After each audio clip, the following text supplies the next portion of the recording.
tardes para todos y todas. Nos complace en darles la bienvenida al evento Promoviendo las Energías Renovables para el Bienestar Común, el Rol Parlamentario, coorganizado por Parlaméricas, IRENA y el Congreso Global de Energías Renovables, en el marco de la Semana del Clima de América Latina y el Caribe, organizada por ONU Cambio Climático. Saludamos a las delegaciones parlamentarias, a los especialistas y a los representantes de organismos multilaterales y organizaciones de la sociedad civil que nos acompañan. Bienvenidos.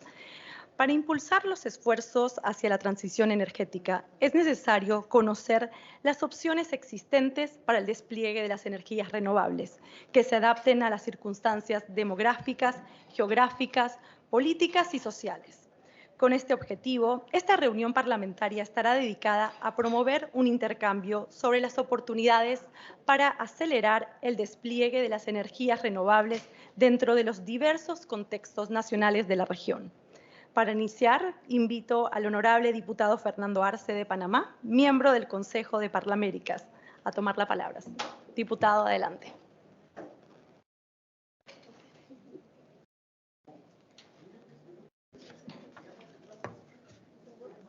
Muchas gracias, Anabela. Un saludo cordial a todos los participantes, a los miembros de la mesa principal y a los invitados, colegas legisladores. Bienvenidos a Panamá. Muy buenas tardes a todos y a todas. En nombre de Parlaméricas, Green Renewable Congress y IRENA, es un verdadero gusto poder darles la bienvenida a todos y a todas los colegas parlamentarios, representantes de la sociedad civil, de organizaciones internacionales y la juventud, a nuestro evento titulado Promoviendo las Energías Renovables para el Bienestar Común, el Rol Parlamentario. Para quienes no están familiarizados permanentemente, presentarles brevemente nuestro trabajo. Parlaméricas es una institución que promueve el diálogo político corporativo y la diplomacia parlamentaria en los 35 parlamentos de las Américas y el Caribe.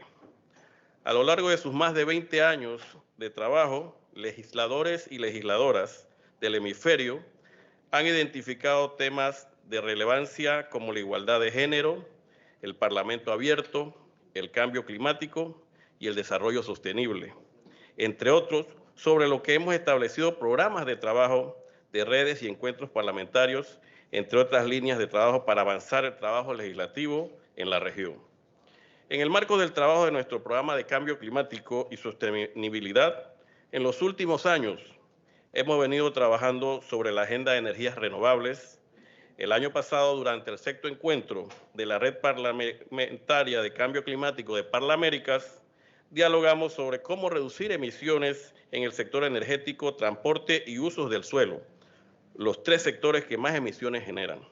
En dicha reunión se adoptó una declaración parlamentaria en donde detalla diferentes acciones legislativas que podemos tomar como legisladores, la cual les aliento a leerla en la página web de Parlaméricas.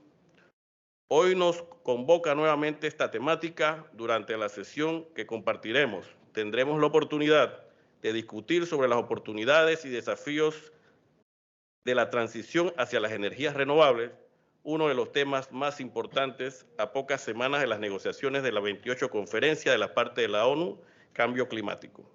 La reunión de hoy nos permitirá profundizar nuestros conocimientos, escuchando a expertas y expertos, y valernos de herramientas y buenas prácticas legislativas para ayudarnos a ejercer nuestro rol como parlamentarios para promover una transición justa hacia energías limpias. No es una sorpresa que este año hayamos sentido los impactos del cambio climático en nuestra región, desde incendios forestales, sequías, inundaciones, huracanes y temperaturas más altas del usual. Estas amenazas naturales, así como amenazas biológicas como la del COVID-19, solo serán más frecuentes e intensas si no nos comprometemos con la acción climática ahora. Afortunadamente, este sentido de urgencia ha resonado en nuestro hemisferio durante la 9ª Cumbre de las Américas celebrada en el 2022. La transición energética y el futuro verde fueron dos de los temas claves de la cumbre, apropiadamente titulada Construyendo un futuro sostenible, resiliente y equitativo, y sobre estos temas los jefes y jefas de Estado establecieron compromisos. Asimismo, en esta Semana del Clima y dentro del COP28 se está viendo un gran progreso para priorizar la transición energética en las negociaciones. Una necesidad urgente para poder avanzar y cumplir con la meta de limitar el incremento de temperatura a 1.5 grados centígrados del Acuerdo de París, ya que el sector eléctrico es el mayor fuente de emisiones antropogénicas de gases en efecto invernadero. Es claro que debemos promover políticas que privilegien la transición justa hacia sistemas energéticos de bajas emisiones a través de medidas que fortalezcan la generación de energía limpia y fomente la eficiencia energética. La transición puede desempeñar un papel vital, no solo porque propone descarbonizar nuestras matrices energéticas, sino también expandir y hacer de la electricidad un servicio más accesible a las comunidades rurales y transformar la vida de los grupos históricamente marginalizados. Por ejemplo, la expansión de la energía renovable en entornos rurales puede darle oportunidad a jóvenes o mujeres rurales de crear sus emprendimientos y así fomentar su liderazgo comunitario y desarrollo económico. En este punto me gustaría destacar que la representación y el compromiso de la inclusión sustantiva de las mujeres en las políticas públicas en materias de energías sustantivas limpias son una condición previa para que la transición sea justa e inclusiva. Les agradezco nuevamente por acompañarnos y espero que la información y experiencias adquiridas en este encuentro puedan ser útiles para el desarrollo de las tareas que desempeñaremos en nuestros parlamentos. Muchas gracias y buenas tardes. A continuación, vamos a seguir con la conferencia magistral a cargo del presidente de Globe Legislators, Juan Carlos Villalonga, y presidente del capítulo Globe Argentina. El señor Villalonga se desempeñó como diputado de Argentina por el periodo 2015-2019. También fue distinguido por su gran trayectoria como embajador eólico global del Global Wind Energy Council. En 2015 encabezó la delegación argentina de la COP21 en París e impulsó cambios en las propuestas presentadas para la reducción de emisiones de gases de efecto invernadero e inició el proceso para que la Argentina asuma un mayor compromiso en el cambio climático a nivel internacional. Anteriormente presidió la Agencia de Protección Ambiental de la Ciudad Autónoma de Buenos Aires y se desempeñó como director de campañas y director político de Greenpeace Argentina. Sin más, señor Villalonga, tiene usted la palabra.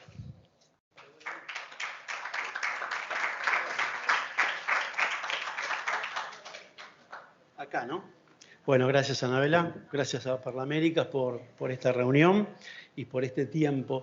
Yo voy a tratar de hacer una descripción bastante rápida de dónde estamos y de qué significa la transición. Y la primera pregunta que surge es una pregunta un tanto provocadora, pero que me parece que es importante tener una buena respuesta a ella, porque ahí se define la naturaleza profunda de lo que hablamos, de lo que estamos hablando cuando nos referimos a la transición energética.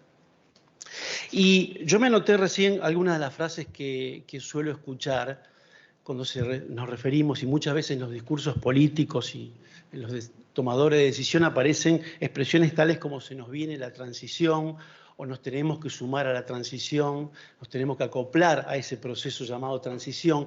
Y la verdad que eso es cierto, pero no describe con total nitidez lo que la transición significa. La transición no existe por sí misma. La transición es una construcción 100% política.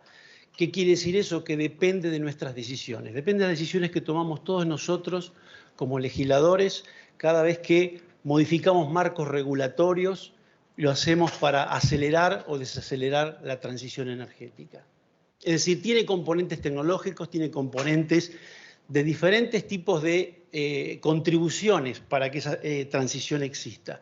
Pero fundamentalmente es una decisión política que nos lleva a que podamos realizar esta transición. Y por lo tanto, lo primero, si bien la respuesta es la transición no es, sino que se hace, esto es lo que describe el proceso en el cual estamos ingresando. Cualquiera sea la variable que tomemos, pero esto significa, y a veces el gráfico verde suele ser el que uno suele describir como el ascenso de las energías renovables o el ascenso de la economía verde, pero lo cierto es que significa también esto otro, un abrupto descenso de todo un sector de la economía que hoy depende de los combustibles fósiles o que depende de las actividades que generan emisiones de dióxido de carbono. Nosotros estamos en ese punto. Apenas estamos percibiendo los primeros pasos de esa transición. Primeros pasos que quizás con contundencia lo podemos ver en el caso, estoy mirando a los uruguayos, los colegas de Uruguay, donde tuvimos allí un proceso de transición realmente extraordinario. Hoy prácticamente la matriz eléctrica de Uruguay es 100% renovable. Tenemos el caso de Chile también. Chile ha hecho un enorme esfuerzo en modificar su matriz eléctrica, está cerrando aceleradamente sus plantas de carbón. Bueno, son procesos que apenas están comenzando a ese declive y a este ascenso de esa nueva economía. Pero no miremos los próximos 10 años pensando que van a suceder las cosas a la velocidad que han sucedido en los últimos 10. Si el proceso se tiene que acelerar y lo tenemos que acelerar como un proceso consciente.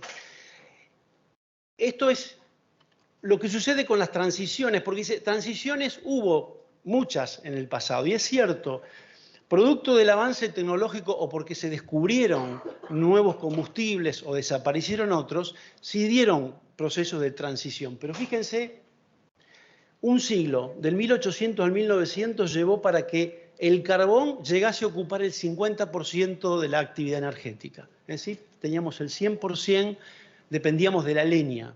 Un siglo demoró a que el carbón ascendiera a ese nivel. El carbón lo conocíamos desde mediados del 1700. Prácticamente un siglo más nos llevó a que el carbón, el petróleo y el gas se ubicaran prácticamente en 3/3 en cubrir el 80 o 90% de la matriz energética. Estos son los procesos que se han dado y estos son los tiempos de la tecnología. Bueno, lo que viene ahora no son tiempos de la tecnología, son tiempos que nos lo marca el cambio climático, una externalidad completamente diferente a cualquier otra transición. No tiene nada que ver con el desarrollo tecnológico o porque se nos acabó un recurso o descubrimos otro mejor. Ahí estoy extendiendo ese dibujo, porque esa gráfica llegaba hasta el año 2016, aproximadamente después del Acuerdo de París. Si atendiendo a las necesidades climáticas, a esa restricción que nos coloca la atmósfera, este sería el proceso que tenemos que hacer en los próximos casi 30 años, un poquito menos. Ese conjunto de los tres elementos de los combustibles fósiles, gas, petróleo y carbón, que son los 3/3 que hoy ocupan el 100%, eso tiene que ir a cero. Y este conjunto pequeño de fuentes que están acá tiene que cubrir el 100%. Se dan cuenta que la dinámica de estos próximos 30 años no tiene nada que ver con esta otra dinámica. Esto me parece importante que lo tengamos en mente, primero, para no pensar que esta transición tiene alguna similitud con lo que ha pasado décadas atrás o siglos atrás. Es una transición veloz, profunda, significa cambiar radicalmente la matriz energética y la tenemos que apresurar desde la política. Entonces, esta externalidad no tiene, como otras oportunidades, insisto, un origen en la evolución tecnológica o en el ascenso y descenso de algunos recursos naturales. La restricción climática la conocimos desde hace mucho tiempo, pero la verdad que como producto de decisiones políticas lo tenemos hace muy poco. Es decir, la restricción yo diría, numérica, bien concreta. Porque si miramos en el año 92, teníamos definido el problema del cambio climático y que teníamos que hacer esa transición, pero hablábamos de que teníamos que hacer una transición de manera tal de que con la concentración de gases de efecto invernadero en la atmósfera no tuvieran un efecto adverso.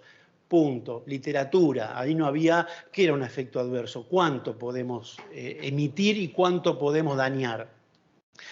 Demoramos hasta el año 2015 en ponerle números a esto. Es decir, bueno, cuánto es el cambio climático que estamos dispuestos a admitir. Y es allí donde aparecen números tales como, bueno, el objetivo climático del 1.5 grados, 2 grados. Si bien esto ya se sabía de hacía mucho tiempo en los pasillos de las negociaciones, fue en el 2015 cuando aparecieron por primera vez en un acuerdo legalmente vinculante el objetivo de restringirnos a esa limitante. Y a partir de ese momento es cuando todos los escenarios de transición comienzan a tener un dibujo relativamente parecido a lo que vamos a ver ahora. El Acuerdo de París se traduce en cuanto a aportes o compromisos que cada país asume a través de lo que se llaman las contribuciones nacionalmente determinadas, la NDC, como se la suele conocer. A partir de ese limitante, de ese objetivo climático, podemos ver curvas como la siguiente, que, sin entrar en mucho lío con los gráficos, pero tenemos una curva de una trayectoria de emisiones en lo que resta de este siglo, que si continuamos a la velocidad actual, es decir, si dejamos que la transición ocurra tal cual se va produciendo por propia fuerza del mercado, va a haber una mejora en las emisiones, pero no van a ser suficientes. Eso nos lleva a prácticamente a 2,7 puntos grados de suba de la temperatura global. Si queremos cumplir con eso que dijimos en París, significa que nuestras emisiones en los próximos años tienen que tener este nivel de reducción. Fíjense que para 1,5 estamos hablando de prácticamente emisiones negativas hacia finales del siglo, pero esto es el conjunto de gases de efecto invernadero. Si vamos a lo que es estrictamente en lo energético o las emisiones de CO2, que son a las cuales se le va a pedir mucho, se le va a exigir mucho más, fíjense que en cualquier escenario estamos hablando hasta emisiones negativas para la segunda mitad de este siglo. Algo que nos va a llevar a un escenario que hasta hoy no está bien conocido cómo lo vamos a lograr. Pero esto significa el nivel de esfuerzo que tenemos que hacer. Y como veíamos en el gráfico anterior, esto no va a ocurrir por las simples decisiones que se vayan tomando, por la fuerza que tengan las tecnologías para imponerse unas a otras. Tenemos que poner política. Cuando digo política, decisiones políticas. Y esto lleva a la conclusión dramática, pero es en la cual tenemos que legislar sabiendo que tenemos menos de 30 años para terminar con lo que hemos conocido hasta ahora como la era del petróleo. Y no es que vamos a poder seguir consumiendo petróleo como hasta ahora y en 30 años paramos, sino que va a ser como vimos en los gráficos, una actividad menguante, decreciente. Y tenemos un problema, que yo les mencionaba, estamos teniendo niveles de emisión que no tienen nada que ver con lo que nos está exigiendo el Acuerdo de París. A esa diferencia entre las emisiones que estamos teniendo o que vamos a tener por la mera proyección de nuestro desarrollo y lo que debiéramos tener, bueno, hay allí una distancia que se le llama el gap de emisiones. Y esto pasa a ser muy importante por una discusión que ahora vamos a mencionar que arranca en esta próxima COP. Estos son valores de cuál es esa distancia hacia el año 2030. ¿Cuánto tendríamos que reducir de emisiones para estar cumpliendo en la trayectoria de lo que nos exigiría el Acuerdo de París? Bueno, sin entrar en detalle en qué significa, pero estamos hablando de, por ejemplo, 20 gigatoneladas de CO2, si queremos estar en el objetivo de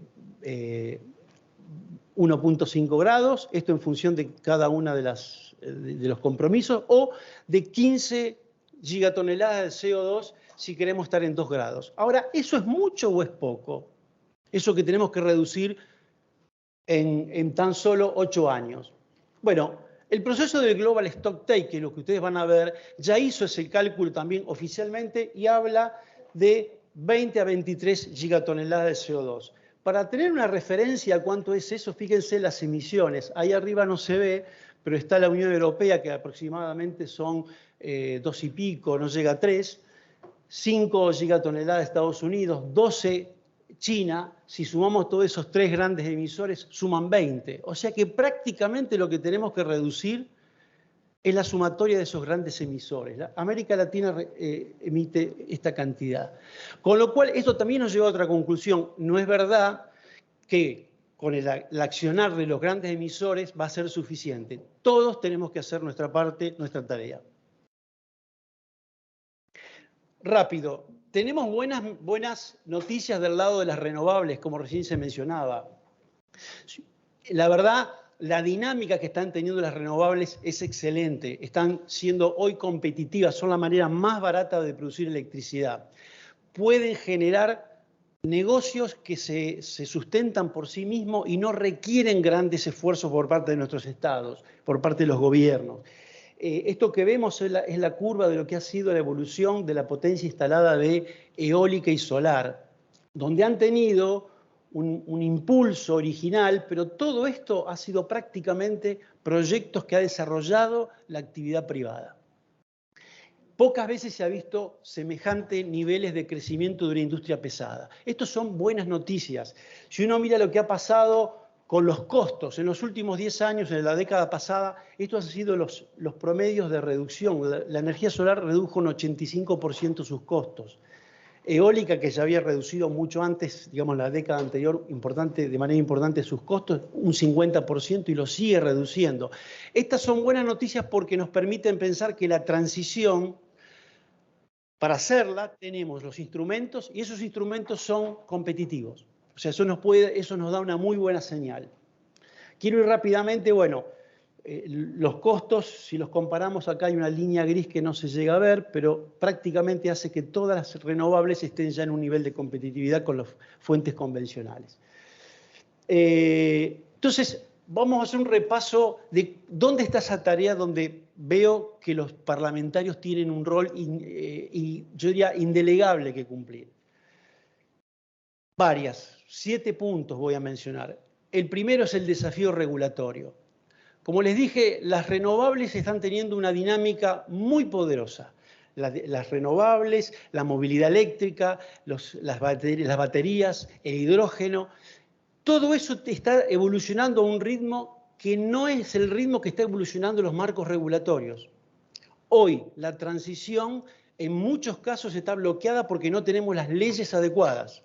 Hoy podríamos estar colocando renovables a una velocidad mayor si adecuáramos nuestros marcos regulatorios. El caso generación distribuida, muy pocos países de la región tienen buena legislación en la materia. Hay allí un enorme potencial que es la generación a partir de los usuarios, que cada uno de nosotros podamos tener paneles solares, cualquier empresa. Hay allí un potencial inmenso que solo algunos países lo están destrabando. Esto significa que hay que modificar cuál es el modelo de negocios de una distribuidora, hay que modificar marcos regulatorios de cómo se fijan precios, es decir, administración, política y marcos de regulación y de contratos. Pero no tiene nada que ver con si tenemos o no tenemos sol y si tenemos o no tenemos paneles solares. Por supuesto, avanzar en las redes inteligentes. La movilidad eléctrica también necesita regulación para que pueda empezar y desplegarse. ¿Cómo va a ser la metodología para venta de electricidad para cargadores de móviles eléctricos? Bueno, eficiencia energética. Eficiencia administrativa tiene que ver con eso que decíamos de cómo se administra estos nuevos negocios que aparecen. O sea que allí tenemos un capítulo inmenso. Infraestructura es el gran cuello de botella que estamos teniendo en la región y el mundo. Vamos a un mundo en donde se electrifica toda la actividad energética. Por lo tanto, tenemos demanda de redes eléctricas por las renovables para el consumo eléctrico, pero tenemos además nuevos consumos que se electrifican. El caso típico es la movilidad. Estamos en deuda. Hoy, por ejemplo, en Argentina no se colocan más renovables porque nos faltan redes eléctricas. No hubo previsión. Hoy tenemos nuevamente el cuello de botella está haciendo las decisiones políticas. Las interconexiones regionales, vamos a ir a redes regionales, donde vamos a tener la posibilidad de aprovechar mucho más el recurso renovable que tenemos cooperativamente entre nosotros. El ejemplo del mercado eléctrico regional en el cual participa Panamá, que es CIEPAC, puede ser que se llame, es un buen ejemplo de algo que incipientemente comienza a existir. No solo son redes, sino es un mercado regional. Y es todo un desafío que tenemos que lograr nosotros en el Cono Sur y el resto de la región. Y por supuesto, ser muy cautos en las nuevas inversiones en materia de infraestructura fósil. Punto 3, subsidios. Correctos precios de la energía. Tenemos en general en nuestros países muchos subsidios que siguen dando malas señales a la hora de tomar decisiones en qué tecnología se premia o no. Y, por supuesto, también redirigir los adecuados incentivos para acelerar la transición. Esto no es sencillo porque esto es ingrato. Esto en los países de la región como Ecuador, Argentina mismo, que han tenido procesos de sacar subsidios a los combustibles, genera resistencia.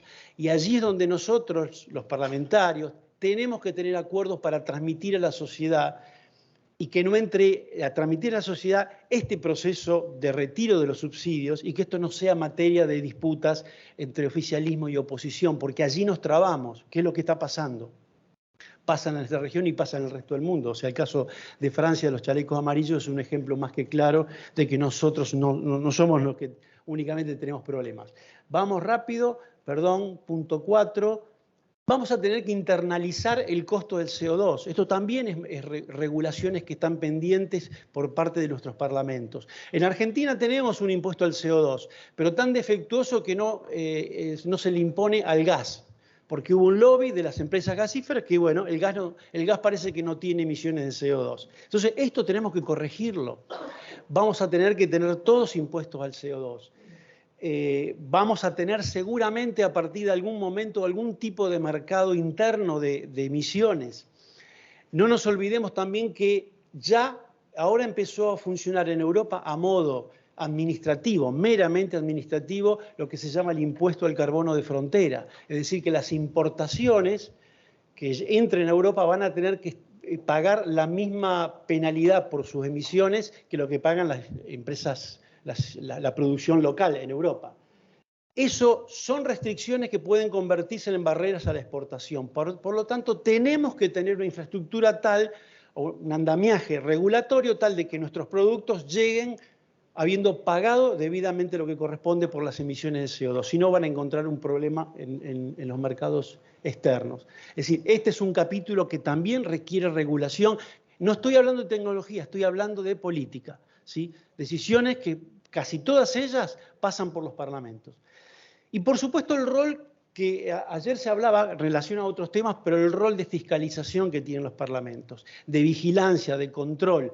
Las CNDC, que son compromisos que adoptan los gobiernos, el Poder Ejecutivo cuando va a las reuniones a las COP, a las reuniones de las conferencias internacionales y que presenta ante la Convención las metas de emisiones, en la medida de lo posible debiéramos cristalizarlas o convertirlas en política de Estado a través de leyes nacionales.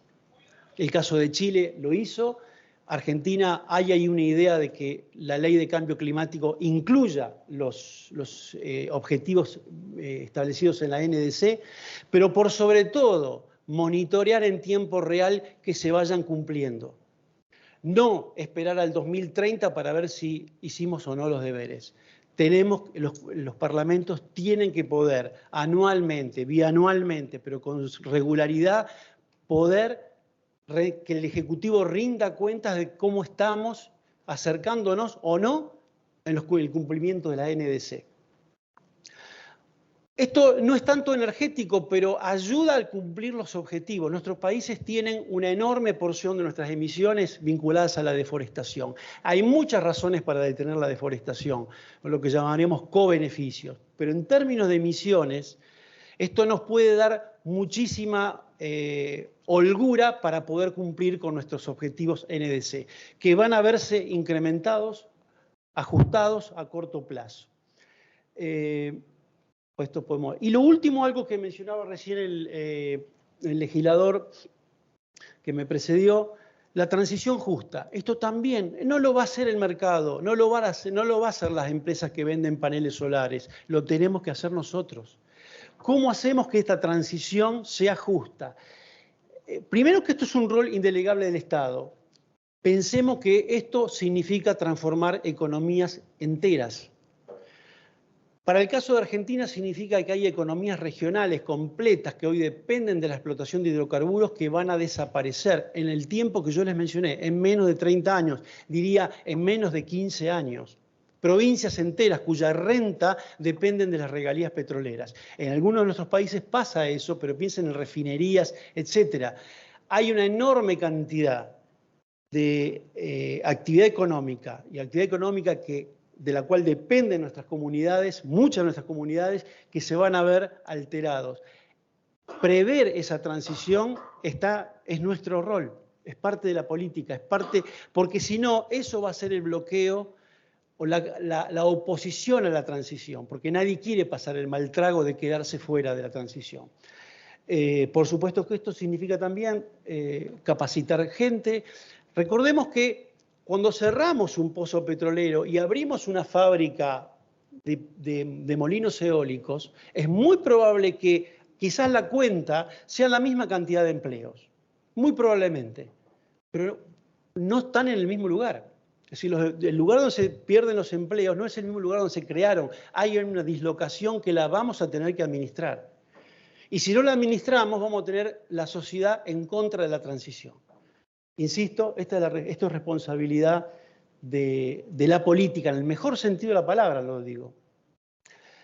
Y para terminar, todo esto que parece, y ojalá haya parecido exigente, ahora viene un proceso que se llama Global Stocktake, que para mí es tan importante como fue la propia construcción del Acuerdo de París. En el Acuerdo de París hay una lógica interna que habla de ciclos, que cada 5 años tiene que haber un análisis exhaustivo de ese gap que yo le mencioné al principio, y tiene que haber una nueva ronda de negociación para que cada uno de los países ajustes una nueva NDC de manera tal que el efecto agregado de todas ellas pueda cerrar la brecha.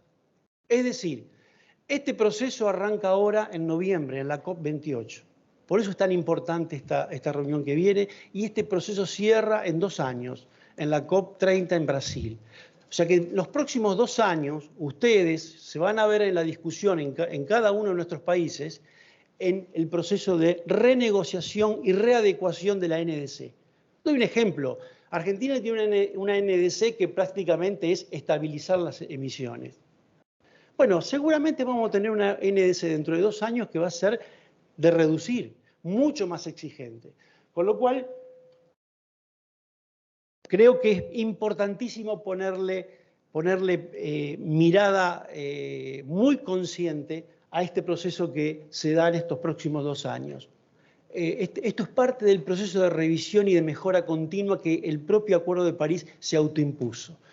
Si bien parece laxo que el Acuerdo de París se base en los compromisos voluntarios, hay un proceso de autovigilancia entre todos y de autoevaluación para que esto ocurra periódicamente. Y eso empieza a ocurrir en los próximos años.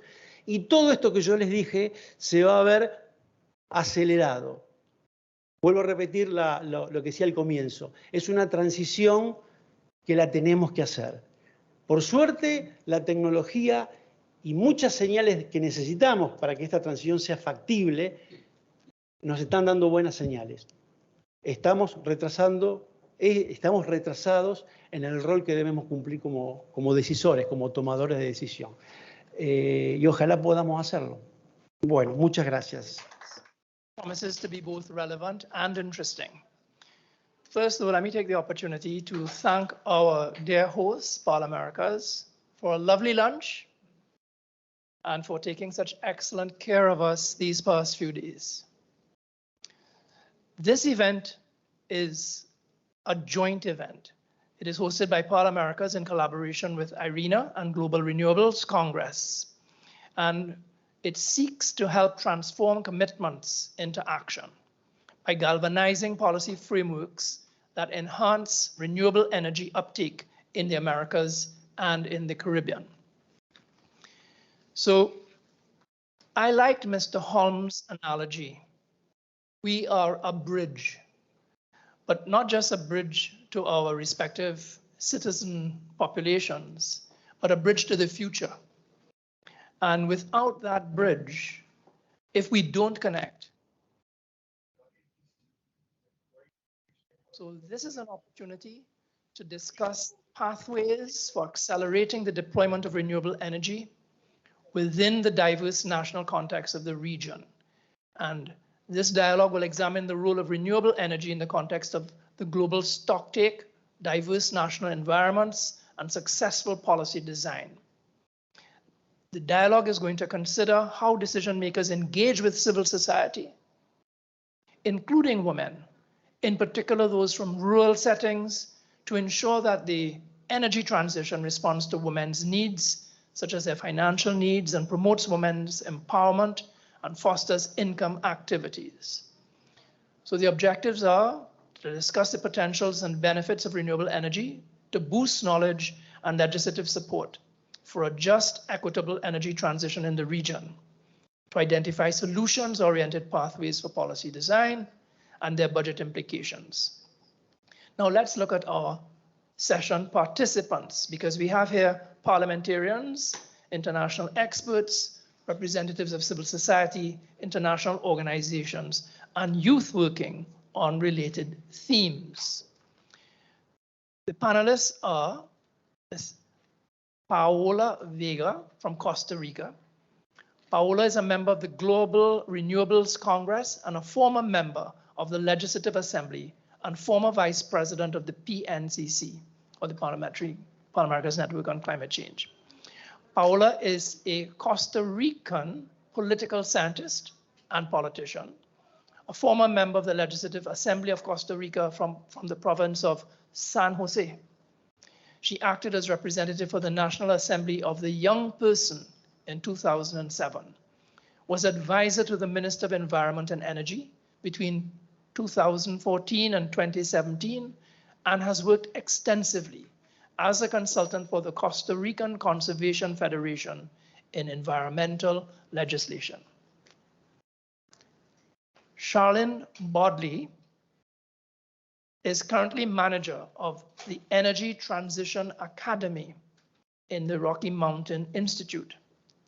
Charlene has worked as a sustainable energy project development and gender expert with the Caribbean Center for Renewable Energy and Energy Efficiency, as an energy specialist with the government of St. Lucia, and a consultant in the area of sustainable energy at the regional level. Charlene remains passionate about empowering women to participate in the transition of the energy sector in the Caribbean.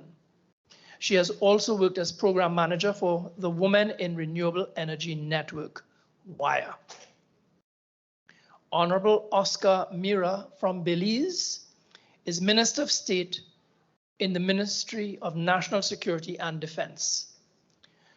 Oscar is a retired major and presently the area representative for the constituency of Belmopan and a member of the Natural Resources and Environment Committee. He's also the Minister of State in the Ministry of National Defense and Border Security. He was a member of the Board of Directors of Friends for Conservation and Development, and previously the Deputy National Security Coordinator in the National Security Council Secretariat. Last but not least, Joyce Mendez. Joyce is United Nations Secretary General's Youth Advisory Group on Climate Change and IRENA Youth Leader. She's a social entrepreneur working on transboundary cooperation in the water, energy, food nexus with an emphasis on energy justice.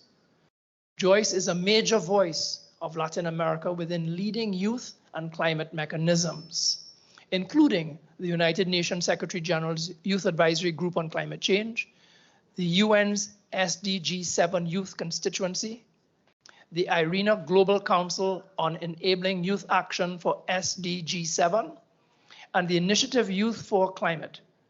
Currently, she works as a climate change consultant in UNICEF Paraguay, fostering youth advocacy in national climate policies. So friends, we have a really powerful panel here.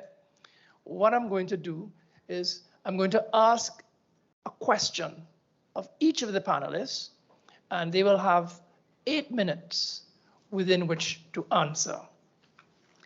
After we go through the rounds of questions, I will have each panelist ask another panelist a question, and then we will open the floor for questions and answers and interactions. Is that okay, everyone?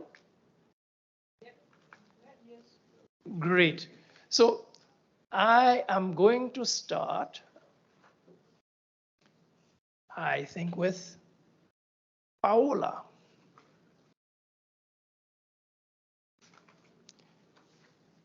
So, Paola, based on Costa Rica's environmental record, what are the social and economic co-benefits of decarbonizing economic growth? How can parliamentarians leverage the recent progress to scale up renewable energy seen in international agreements to support these endeavors at COP28? Floor is yours. Buenas tardes a todas y a todos. Un placer estar acá con ustedes y también mi agradecimiento para Parlaméricas, Global Renewable Congress e Irena por la invitación.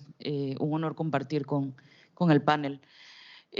Tal vez lo que traigo son algunos apuntes de qué pueden hacer los legisladores en el marco de un proceso de descarbonización y en algunos de ellos trataré de alinear con la experiencia de Costa Rica, que como varios de acá sabrán, ha tenido un liderazgo mundial en materia medioambiental y especialmente en materia de electricidad. Costa Rica cuenta hoy con una matriz eléctrica 100% renovable, no así la matriz energética en total, y es una diferenciación importante. Si bien toda nuestra electricidad es 100% renovable, cuando nos vamos a ver el consumo energético, todavía dependemos muchísimo del consumo de combustibles fósiles, especialmente en el sector de transporte, que es el problema más grande que enfrentamos en Costa Rica. Bueno, lo primero que yo diría es que en un contexto actual, que ya no es crisis climática y ya no es cambio climático ni variabilidad climática, sino colapso planetario, como bien dijo Antonio Guterres hace unos días, la descarbonización y la transición energética hace mucho dejó de ser una opción. Es básicamente algo que tenemos que hacer sí o sí, pues es un asunto de supervivencia humana. Entonces, bajo esa tesitura es que como legisladores tenemos que pensar y analizar que en realidad es poco el tiempo que tenemos para generar estos cambios. Yo no voy a dar recetas porque las realidades de cada país son muy distintas y es por eso justamente que de manera acertada después del Acuerdo de París se desarrollan las NDCs, justamente buscando que cada país, de acuerdo a sus posibilidades y de acuerdo a sus necesidades, elabore la ruta a futuro. Por ejemplo, para Costa Rica, que ya tiene infraestructura de energías renovables, el camino sería muy diferente que para un país que no lo tiene, y las condiciones geográficas y demás inclusive son diferentes, por lo cual cada país pues verá cómo irá resolviendo esto a largo plazo. Sin embargo, hay algo que tener en común, y es que tenemos que, como países, tener una herramienta que proyecte a largo plazo este cambio, que planifique la incertidumbre que va a venir a partir de estos cambios, los sectores perdedores, las inversiones que haya que hacer, y es algo que en Costa Rica hicimos bajo el nombre Plan Nacional de Descarbonización, que es una ruta al 2050, donde veíamos cuáles eran los sectores que había que impactar, en qué plazo lo íbamos a hacer y cómo lo íbamos a hacer. Ahora bien, y voy a mi primer punto que tienen que hacer como legisladores, es importante que todo quede por ley. Como bien lo decía el panelista anterior, hay que reforzar vía legislación todas las políticas públicas ambientales, energéticas y climáticas. ¿Por qué? No solamente porque permite monitorear, brindar presupuestos continuos y también acoplar la institucionalidad pública para que asuma la dinámica, sino porque estamos en un momento de tal volatilidad política, y voy a dar la triste experiencia de Costa Rica, que espero que no pase en ningún país, que puede darse el caso de que tengamos muchos gobiernos seguidos que vienen con una línea de conservación ambiental y demás, y un cambio electoral genera que todo lo avanzado se pierda porque no lo tenemos por ley.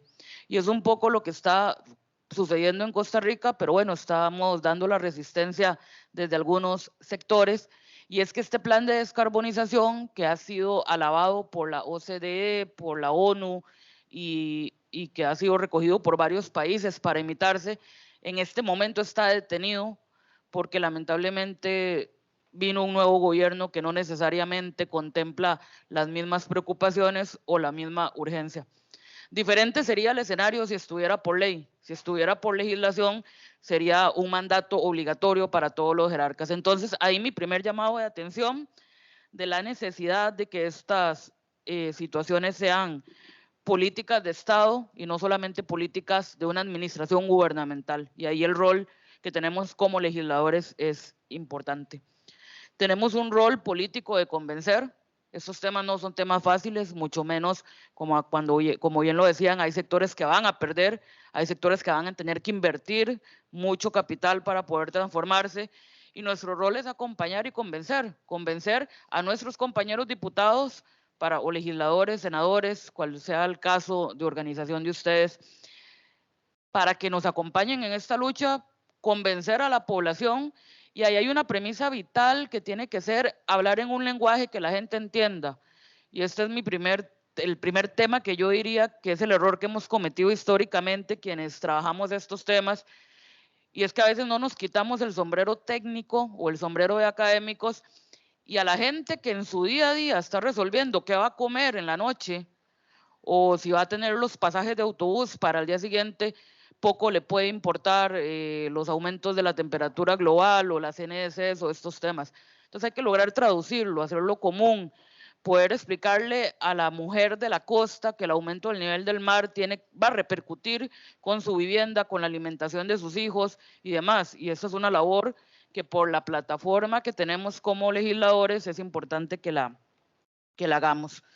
Un tercer punto, que no se trata solo de identificar energías renovables, sino energías renovables lo más diversas posibles. Y vuelvo aquí a usar el ejemplo de Costa Rica.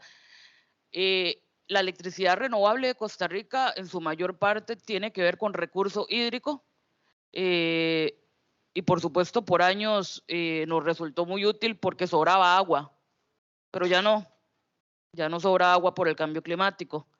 Entonces estamos comenzando a ver cómo las proyecciones a mediano plazo nos van a afectar, y esa energía 100% renovable no necesariamente va a estar ahí. Hemos intentado diversificar la matriz con biomasa, geotermia, baja entalpía, eólica, solar y demás, pero todavía no lo suficiente para poder compensar esta crisis hídrica que estamos viviendo a nivel mundial. Entonces, cuando busquemos energías renovables, busquemos diversificar lo más posible para no crear una dependencia sobre una sola, y también garantizar que una energía renovable no vaya a generar otro conflicto ambiental, como puede ser extraer geotermia de un parque nacional, que en este momento es altamente necesario para mitigar y combatir deforestación, por ejemplo, que no sea una hidroeléctrica que va a invadir un territorio indígena y va a desplazar a toda una comunidad y generar una problemática social, por ejemplo, o que no sea biocombustibles generados en terrenos que son necesarios para plantar comida básica en seguridad alimentaria, digamos, tener siempre esa perspectiva presente. Me queda un minuto. Bueno, voy a correr. Podemos hacer cambios, bueno, no, podemos no. Lo primero es también que tenemos que disminuir el consumo. No basta solamente con generar oferta energética, sino que hay que disminuir el consumo, y ahí tenemos posibilidades como legisladores para crear leyes que atiendan la eficiencia energética en edificios, en modernización del sector industrial, en el transporte, etcétera. Es importante utilizar diálogo nacional. Diálogo nacional siempre es mejor, dice el dicho, un mal acuerdo que un buen pleito, y en temas que van a comprometer el futuro a muy largo plazo es importante que nos sentemos con todos los sectores para ver su capacidad de transición y logremos lo que se decía anteriormente, una transición justa, porque no podemos seguir romantizando este tema y creyendo que que la descarbonización es un Edén para todo el mundo, porque no lo va a ser un proceso duro que tenemos también que atender y alinear. Una reforma fiscal verde, impulsarse desde los parlamentos es importante. Toda la descarbonización y la transición hay que alinearla con impuestos e incentivos o no va a funcionar. Buscar estrategias de inversiones mediante elementos modernos como los bonos verdes. Por ejemplo, en Costa Rica, el periodo anterior pasamos una ley de bonos verdes que justamente buscaba captar inversión y hacer inversión más estratégica en temas ambientales. Y podemos generar también reglas de mercado y nuevos modelos de negocio. Esto tiene que ser atractivo para el sector privado y ahí podemos hablar de creación de nuevos marcos regulatorios y de negocio para que la inversión se dé. Y ya termino nada más diciendo que para hacer todo esto se necesitan estados fuertes. Hay una tendencia en Latinoamérica y a nivel mundial de destruir el Estado, de eliminar políticas públicas, de cortar el presupuesto estatal, y puede ser muy tentador caer en esas promesas que te dicen que se puede ahorrar mediante un Estado débil, pero el Estado es el único que va a garantizar que en este proceso haya justicia, que en este proceso se nivele la cancha entre perdedores y ganadores, así que necesitamos estados robustos. Y finalmente, un aprendizaje de Costa Rica: no hay sostenibilidad ambiental que perdure sobre la base de la pobreza y el hambre. Para que esto sea aceptado por la sociedad debemos atender esto y entender que el ecologismo y la política ambiental tiene que tener una base material también. Gracias, me pasé un poquito. And thank you very much. I turn now to Ms. Charlene Bodley. So, Charlene, what are the needs that must be considered at all levels in the energy system, including production, consumption, and access, in order to achieve a people-centered energy transition that is gender responsive? Thank you and good afternoon. I am not yet a parliamentarian, but I hope that some of the discussions today can help as we try to transition our energy sector. I will start with saying our primary need, or one of our first steps, is establishing the gaps that exist, and the gender gaps in particular. There are some truths that we're aware of. While we have a large population globally and within Latin America and the Caribbean below the poverty line, more than 50% of that population are women. We're also dealing with the greatest existential threat, climate change, and who is at the front lines? Who is on the front line of climate change? Women and children. In fact, data shows that 80% of climate refugees will be women and children. And so we have some hard facts that start us off on the conversation. Irina, and thanks to Irina being one of the organizers, Irina has done some excellent work in providing data that suggests that 32% of the global workforce is women, only 32%. If we dig deeper, even less of that 32% are women working in technical fields. So quite a bit of that 32% of these jobs are held by women occupying administrative roles. I'd like to share a quote that I really like, and that is, "Data is the new oil." We know that you can have data without information, but you cannot have information without data. I say that to say that we must take an evidence-based approach to closing the gender gap. And I'll share some personal experiences why I think this is ultimately important. We've typically relied on anecdotal evidence as opposed to empirical evidence. I remember sitting on a panel discussing the gender gap in the Caribbean within the utility sector, and a male leader thought that there was no gender issue, that in fact our efforts should be towards boys because they were going astray. The problem with that is, while we do have women leaders, in a number of sectors. The Caribbean, for example, I can admit is doing very well. You know, it gives me pleasure to see that we have achieved gender parity in a number of areas. But in terms of the energy sector, the same is not true. A data point here says that women's loan repayment underperformance is only 6.7% compared to 26% performance in men. We can do better, men.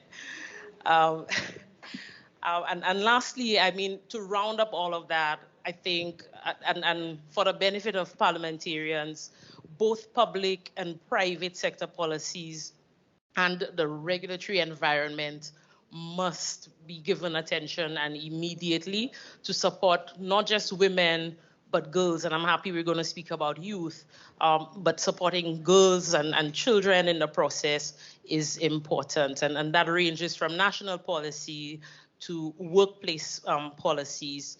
And, you know, one, maybe as a closing point, I imagine my time is up. As a closing point, I really want to encourage that we take a multi-stakeholder approach. So the private sector, our government agencies, our government leaders, universities, as we build capacity, everybody must really come together so we could close the gender gap. Thank you. Thank you, Charlie. So I turn now to, is this working?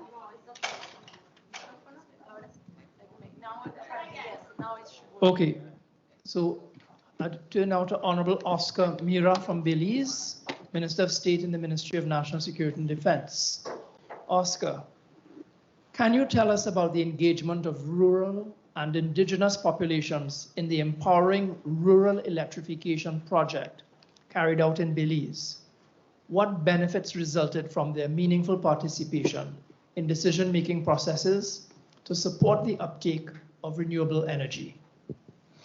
Thank you very much, and good afternoon to all. I don't know it was done on purpose, but we have this session after a good lunch, so we have to be creative in making sure that you don't fall asleep. We have the southern part of our country, basically indigenous Mayan communities. And just as a background, the indigenous Mayas of Belize in 2007, after the adoption of the United Nations resolution on the Declaration on the Right of Indigenous Peoples, decided that they wanted to ensure that lands that have been ancestral lands remained indigenous lands. They did this by going to Supreme Court of Belize, and in 2010, the Supreme Court of Belize reaffirmed the Maya people's right to their ancestral lands in the Toledo district. That is the southernmost district of Belize. The government at the time appealed that case.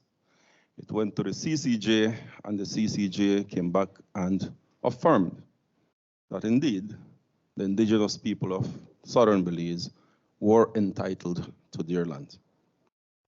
That is a little background because the Empowering Rural Electrification Project is being carried out in the rural indigenous lands of southern Belize. For context, the Toledo district is the least developed district in Belize. Less development and investment also has a problem. It gives us a national security problem, as organized crime and drug trafficking tend to want to exploit those vulnerabilities in southern Belize. So in its effort to develop the southern part of Belize, the government has therefore has an investment of a 400 kilowatt solar and battery storage project, and it is called Empowering Rural Electrification Project. Rural and indigenous communities in Toledo were selected to participate in this project.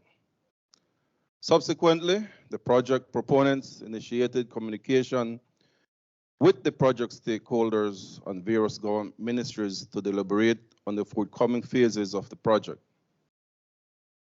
Following these discussions, the project's proponents engaged with the leaders and residents of these communities to deliberate on this project proposal.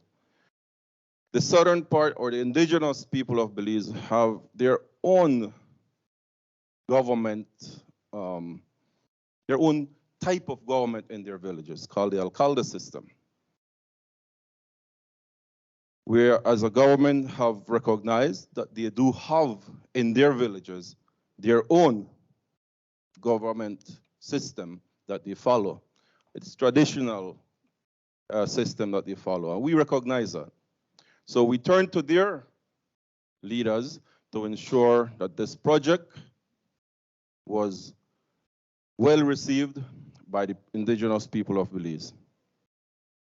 The communities in turn provided their consent for conducting consultations with the ultimate objective of securing community consent for the proposed project.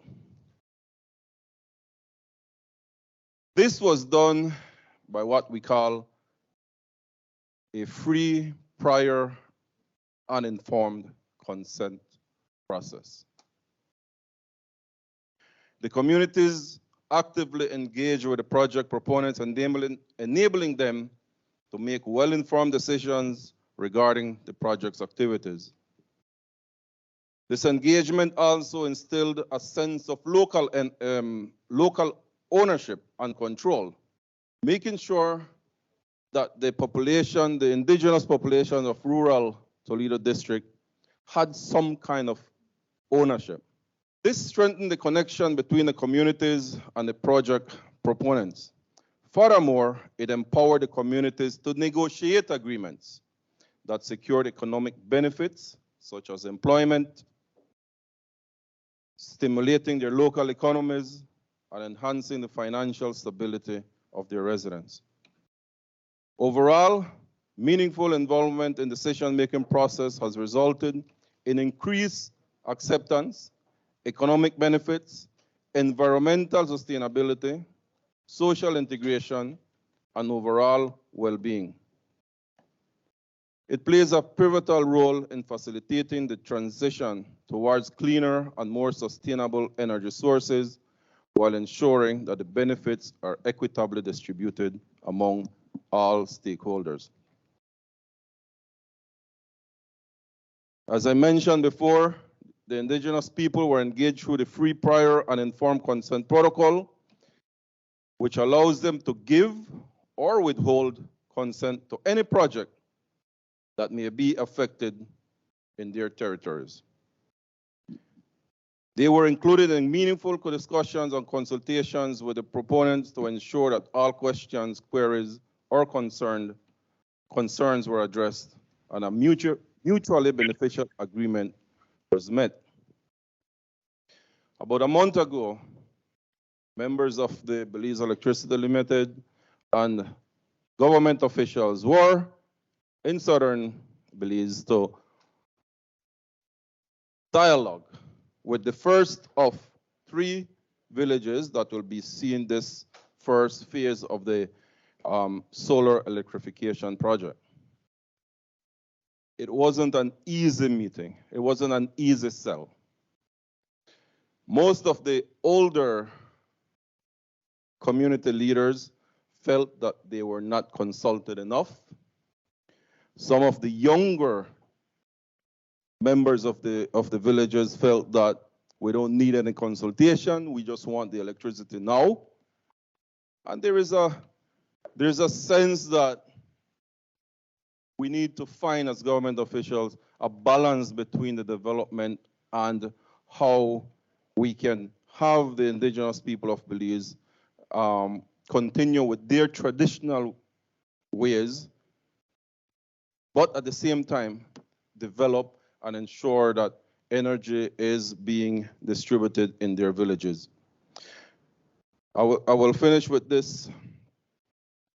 In these villages, there's a power transmission line that passes over these villages, but they don't have access to power. It's ironic, yes. It is difficult to understand why. But with this project that we're doing, bringing solar renewable energy to these communities, we're still finding it very difficult for the majority of the indigenous leaders to accept the project. But I think that with the information and with all that we are doing to ensure that we let them know that it is a benefit for them, there's being more and more accepted. And especially, I think, with the younger generation who feel that, you know what, we are being left behind. We want to ensure that we get not only energy, but access to technology and all the rest that the rest of the country is getting. Thank you very much. Thank you.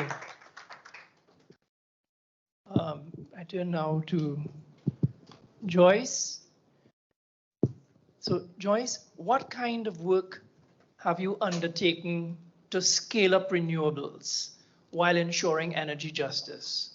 And what would you like to see parliaments do to engage with youth on urgent renewable energy issues like this? Bye, Chapa. Muchísimas gracias. Buenas tardes, boa tarde. Bueno, voy a ser breve. En un futuro espero estar sentada junto a ustedes como futura parlamentaria. Bueno, no quiero hablar mucho solo de mi trabajo, pero tal vez de algunas consideraciones que he observado. Bueno, desde hace ya unos años estoy trabajando por lo que llamamos alfabetización energética. Yo nací en Colombia, pero me crié en la triple frontera de Foz de Iguazú, ahí en la frontera de Argentina, Paraguay y Brasil, especialmente estudiando en el campus donde está una de las mayores hidroeléctricas de la región. Entonces, temas como seguridad energética, integración regional, pero también crisis climática e hídrica se viven a flor de piel en la teja de las aguas, ¿no? En la tierra de las aguas. Entonces lo que empezamos a ver es que muchas de esas dificultades, y como se mencionaba también, son transfronterizas, ¿verdad? Especialmente la transición energética y la cooperación regional. Así que hemos trabajado especialmente con IRENA también para desarrollar materiales como toolkits educativos de jóvenes para jóvenes accesibles, y durante este año capacitamos varios jóvenes y ellos hicieron mismas capacitaciones junto con la Embajada de Italia alrededor del mundo.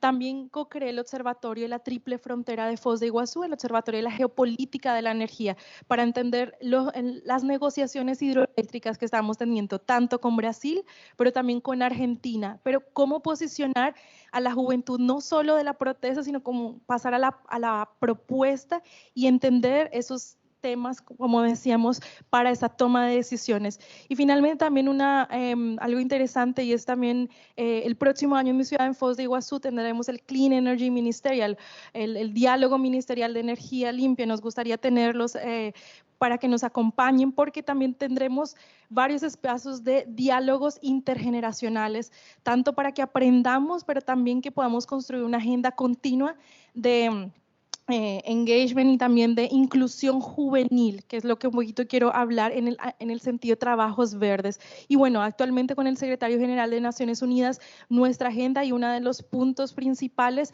es esa transición energética y aumentar, ¿verdad?, ese gap de ambición, especialmente en el grupo G20. Entonces, próximo año, bueno, a final de este año, Brasil toma la presidencia de G20, entonces vamos a tener varios espacios preparatorios que también, obviamente, vamos a querer también contactar con ustedes. Y bueno, básicamente, para pasar a la pregunta de qué hacer una reflexión pequeña en justicia energética. Entonces, cuando hablamos en justicia energética tenemos 8 pilares iniciales, ¿verdad? Brevemente y rápidamente, uno es la disponibilidad.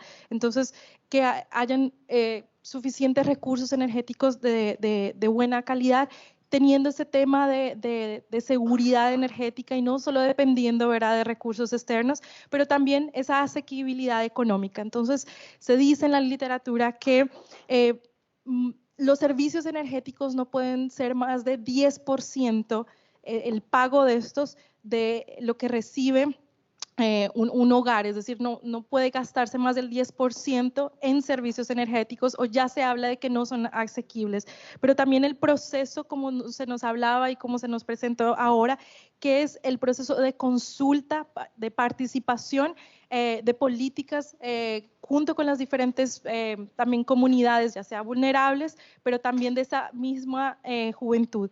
Y la información, creo que es algo fundamental, porque nosotros estamos vemos, especialmente en América Latina, estamos teniendo un bono demográfico y ahí estamos creciendo a una población mundial no antes vista de muchos jóvenes. Entonces, ¿cómo el joven puede ser actor de investigación, puede ser actor movilizador o a lo que hablamos de catalizador, ¿verdad?, de facilitar esa transición energética? Nosotros estamos en territorios, tenemos también disponibilidad, tenemos tiempo para hacer estas investigaciones, pero la prudencia, como nos hablaba Paola, no depender de ese monoenergetismo, sino tener esa diversificación de la matriz energética y obviamente esa responsabilidad de disminuir las externalidades energéticas. Pero hay dos ítems que quiero hablar brevemente dentro de este pilar de justicia energética, que es la justicia intrageneracional y la justicia intergeneracional. Entonces, la justicia intergeneracional nos habla, ¿verdad?, de esa justicia entre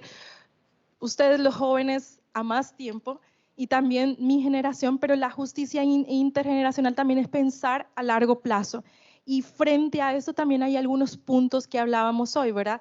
Como al mismo tiempo de hablar de transición energética, pero limitar con las cuestiones de ciclos de pobreza y de trabajos verdes. Entonces, en América Latina y el Caribe tenemos, ¿cómo se dice?, los NEM, ni trabajan ni estudian. Tenemos los jóvenes que ni trabajan y no estudian.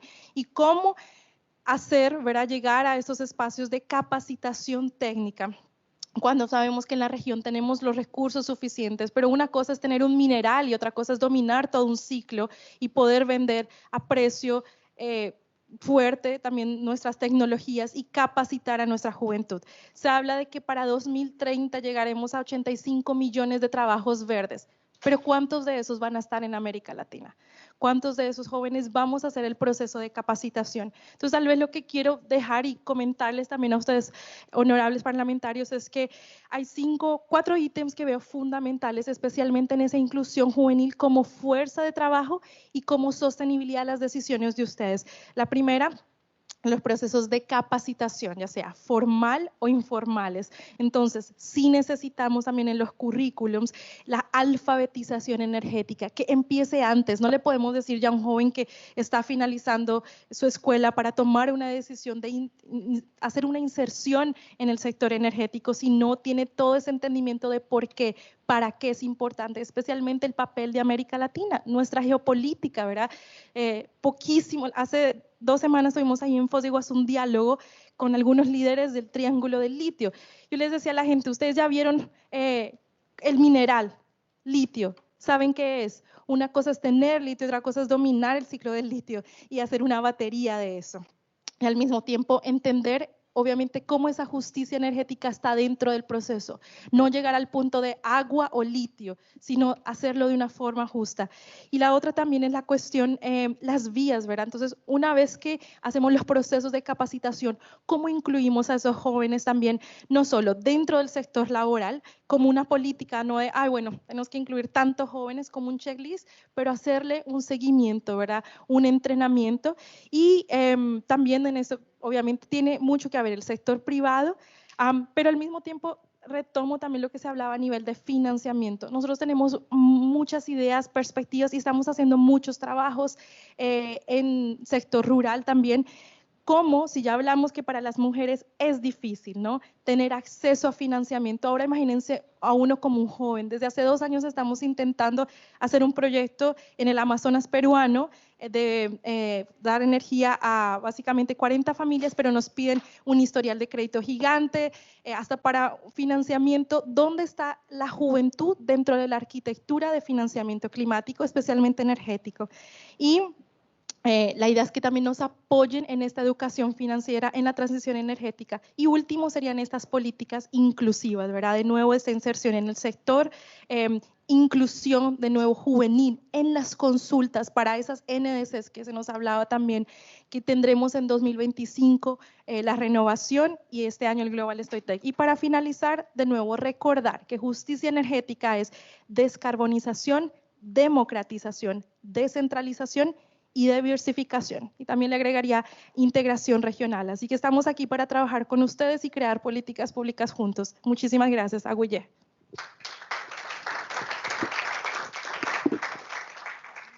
Thank you very much. Unfortunately, because of time constraints, we're not going to be able to have the intra-panel question and answer. So I just want to say a huge thank you to all our panelists. Thank you for your key insights and the perspectives you have shared. We very much appreciate your valuable contributions and wisdom. Audience, may I invite you to give them a huge round of applause. I now hand over. Thank you. Gracias, senador Viera, y por supuesto a los panelistas, excelentes presentaciones. Continuamos entonces con el diálogo participativo que se desarrollará en grupos de trabajo. Me permito entonces invitar a nuestro facilitador, el señor Enrique Maurtua Constantinidis, asesor senior de política climática. Adelante.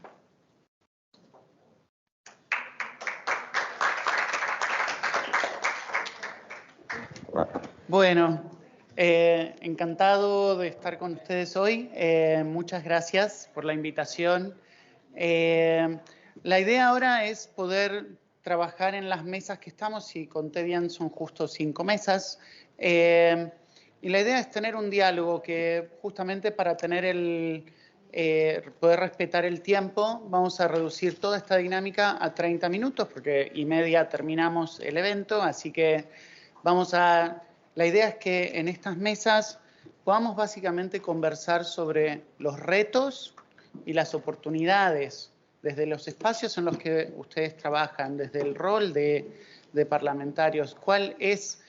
¿Dónde identifican que hay esos desafíos? En los paneles que escuchamos, la presentación de Cali, veíamos los retos que tenemos, los desafíos, los objetivos que tendríamos que cumplir para poder ser parte de esta descarbonización y alcanzar los objetivos. Entonces, pero claramente desde el rol que ustedes ocupan en las sociedades, en los gobiernos, es importante también pensar dónde podemos atacar esos desafíos. Entonces, los invitamos a que justamente trabajen en las mesas que están. Va a haber diferentes expertos que van a acompañarlos en las diferentes mesas. Guadalupe González, directora de Electricidad de la Secretaría de Energía. Paola Vega, de Costa Rica. Joyce Méndez, Charlene Bradley y Oscar Mira van a estar en las diferentes mesas para también acompañar y guiar esas conversaciones. Pero la idea, justamente como les decía, es primero conversar de los desafíos y después de las oportunidades o de las necesidades que ustedes identifican para poder destrabar esos retos o esas dificultades que identifiquen. Los invito a que conversemos en grupos alrededor de estas 2 partes por unos 15 minutos más o menos, 15, 20 minutos, para después poder tener una sesión plenaria y compartir entre mesas lo que ocurre lo que se discutió. Así que bueno, en 10, 15 minutos retomamos el plenario. Muchas gracias.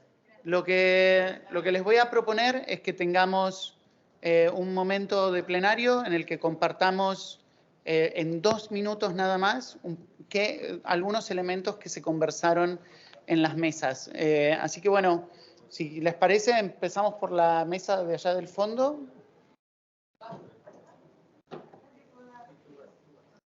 Gracias. Por acá, bien breve, tenemos a los colegas diputados de Costa Rica, Nicaragua, Guatemala y República Dominicana. En general creo que hemos coincidido de que nuestra región es bastante renovable a nivel energético, a nivel de generación. Hay una cooperación internacional buena a través de la interconexión regional que hay entre Panamá y Guatemala, en donde nos damos bastante apoyo a nivel de generación, pero a nivel de transporte todavía hay mucho que tenemos que trabajar.